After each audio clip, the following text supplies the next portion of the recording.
The federal government, Nigeria government, announced they don't arrest the leader of IPOB, Nnamdi Kanu. What will be your reaction when you hear that news?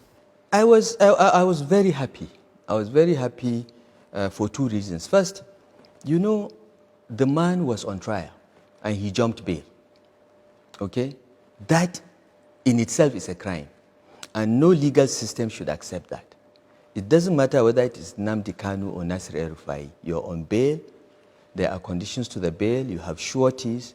To jump bail, you know, jeopardizing your sureties. Because people that acted as surety, you know, did that out of trust. And you expose them to danger. You expose Senator Abaribe, minority leader in the Senate, to the likelihood of arrest. Because if the judge wanted, you could have arrested Abaribe and put him in prison until Nnamdi Kanu is produced. That's not how you should run our country. So that's one. Secondly, you know, a person that challenges the sovereignty of Nigeria, the authority of the state, and even incites violence to boot, you know, calling on people to burn police stations, to attack prisons and release criminals and kill other ethnic groups. He refers to his own country, whose passport he carried to go to wherever he was, as a zoo. He insults every official. He has insulted me so many times, but that's okay. You know, we are leaders, so we have to be insulted, even by scallywags like Nnamdi Kanu. But how can you sit in the comfort of another country and be encouraging the killing of citizens, encouraging the likelihood of your own backyard to be a battleground? Who does that? If you are smart, you take battles to other places. You don't invite war to your own people. This is what Nnamdi Kanu is doing. He has violated several laws of Nigeria, and it was proper that the federal government followed the processes and used the Interpol red flag system to bring him to justice. And he should be brought to justice. He should have his day in court. If he's guilty, fine. If he's not, he has insulted us for nothing. We'll live with it. I congratulate the federal government. I'm pleased with this development. And this should be a message to all these separatists challenging the authority of the Nigerian state to be very careful. The government may be patient and follow due process, but in the end, you'll face justice. So, Your Excellency, you talk about the issue of banditry and kidnapping being something where the states, they currently battle with. Waiting the states they do, especially when you see, say, in the last couple of months alone, 3 schools, 9, they don't kidnap students from waiting the state they do. We don't talk to some parents and some guardians who tell us, say, the government no even contact them in the time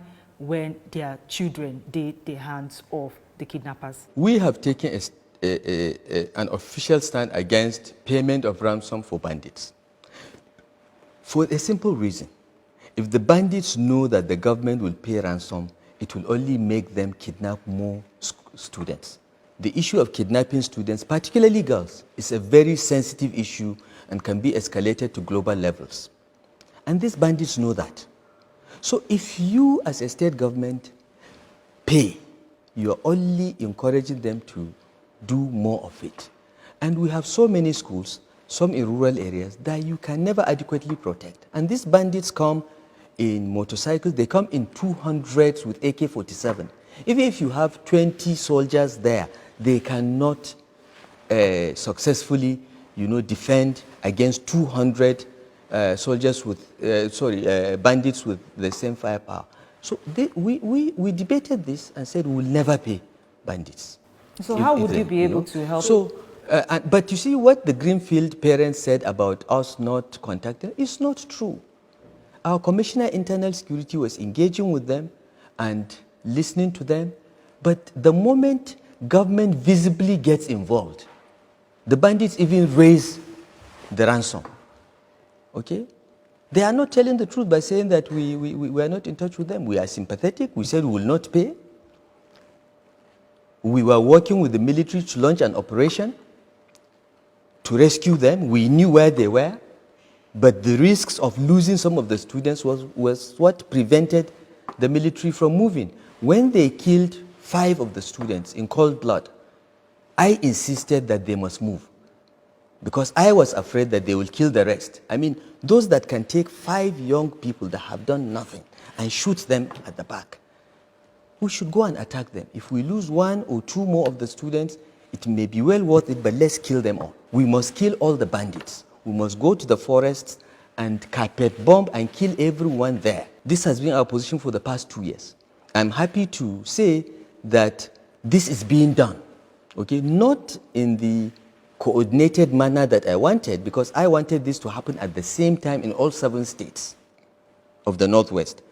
Unfortunately, we don't have enough planes, we don't have enough soldiers, we don't have enough to do this simultaneously. So it's being done gradually, but there has been a lot of degradation of the bandits. I assure you, Helen, we are killing them, we are wiping out their camps, and the military and the Air Force particularly, and the Nigerian Army with special forces have been doing a great job. Many people don't know how many attempted kidnaps we have foiled. Many people don't know because we don't talk about it.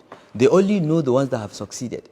So we'll talk about the NLC protest that happened for Kaduna about a month ago, and the protests say your government sacked thousands of civil servants.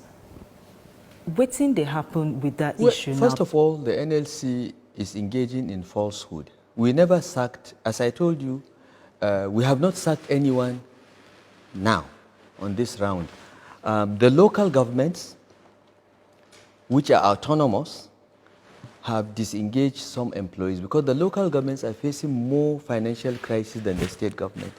So they were quicker in letting go some employees, I think about 2,000, mostly unqualified teachers, those with forged certificates and so on. So the local governments have sacked some staff. Of course, I'm being blamed for that as if the state government controls the local governments, but local government autonomy has always been the norm in this state. We don't interfere with them. They are threatening to come back. Exactly. We are ready for them. We are ready for them. That's all I will say. We will not give them the opportunity to disrupt the lives of the people of Kaduna State. We are ready for them. We are planning for them. Your Excellency, you get any ambition to become the president of Nigeria? Helen, look at me. Look at my gray hair. If you see my picture when they swear me in, my hair day black, well. Look at how it has become. This is a very difficult job. And that's just state governor. One state out of 36. A big one, yes. A difficult one, yes. But it's not the same as Nigeria. The presidency of Nigeria is a very serious job. It's too much for a 62-year-old. What about the office of the vice? I have not thought about it at all. I have said this over and over. I believe that in the system we have, the political system we have, after 8 years of President Buhari, the presidency should go to the south. People say you did blunt. I won't ask about your style of leadership. Some people will say you too did tough, you too did blunt. In fact, the NLC protesters call you RUFAI. Do you think that you're being judged unfairly? People think I'm arrogant, I don't listen to advice and so on. But these are people that have never interacted with me, have never worked with me, okay? If you ask those that work with me day to day, for all my public service career, from BPE to FCT to Kaduna, they will tell you that that's not the person I am. There are people that say, oh, you know, I'm a House of Fulani irredentist, I am a jihadist and all that. Jihadist when? Where?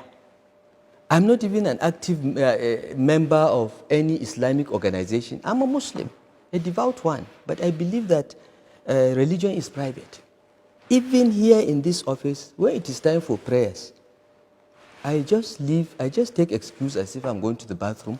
I go and pray. I don't ask anyone to come and pray with me because we all go to our graves separately, okay? And look around me and see, am I surrounded only by Muslims? This government is the only state government in this country that has at least people from 13 other states of the Federation in our cabinet. Muyiwa is not from Kaduna State. He's my special advisor media. Okay?